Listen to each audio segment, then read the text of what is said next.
Indian വംശജയായ സുനിത വില്യംസിനൊപ്പം ബോയിങ്ങിൻ്റെ സ്റ്റാർലൈനർ പേടകത്തിൽ യാത്ര ചെയ്യുകയും അടുത്തിടെ വിരമിക്കുകയും ചെയ്ത നാസ ബഹിരാകാശ സഞ്ചാരി ബുച്ച് വിൽമർ.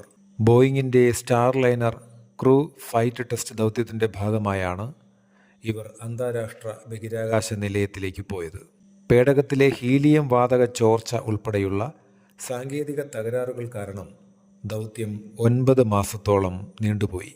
പുതുതലമുറയിൽ ശാസ്ത്ര അവബോധം വളർത്താനായി Indian council of medical research ആരംഭിച്ച സംരംഭത്തിൻ്റെ പേര് shine, sparking health research innovation and excellence.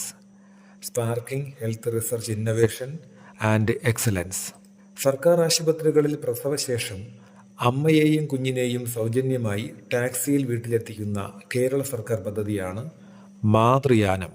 ഈ പദ്ധതിയുടെ പ്രധാന ലക്ഷ്യം ശിശു മരണനിരക്ക് കുറയ്ക്കുകയും സുരക്ഷിത യാത്ര ഉറപ്പാക്കുകയുമാണ്. ഇതുമായി ബന്ധപ്പെട്ട മറ്റൊരു പദ്ധതിയാണ് ജീവൻ പദ്ധതി.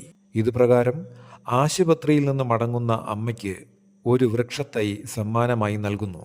ഈ പദ്ധതി നടപ്പാക്കുന്നത് കേന്ദ്ര ആരോഗ്യ കുടുംബക്ഷേമ വകുപ്പാണ്. ലോക അത്ലറ്റിക്സ് കോണ്ടിനെന്റൽ ടൂറിൽ ലോങ് ജമ്പിൽ സ്വർണം നേടിയ മലയാളി താരം മുരളി ശ്രീശങ്കർ സ്കൂളുകളിൽ വനം വകുപ്പിന്റെ സർപ്പപാഠം പദ്ധതി, പാമ്പ് വിഷബാധ മരണരഹിത കേരളം എന്ന ലക്ഷ്യത്തോടെ പാമ്പുകടി മൂലമുണ്ടാകുന്ന അത്യാഹിതങ്ങൾ ഒഴിവാക്കുന്നതിനായി സംസ്ഥാന സർക്കാർ വനം വകുപ്പ് മുഖേന വിവിധ പരിപാടികൾ നടത്തിവരുന്നു.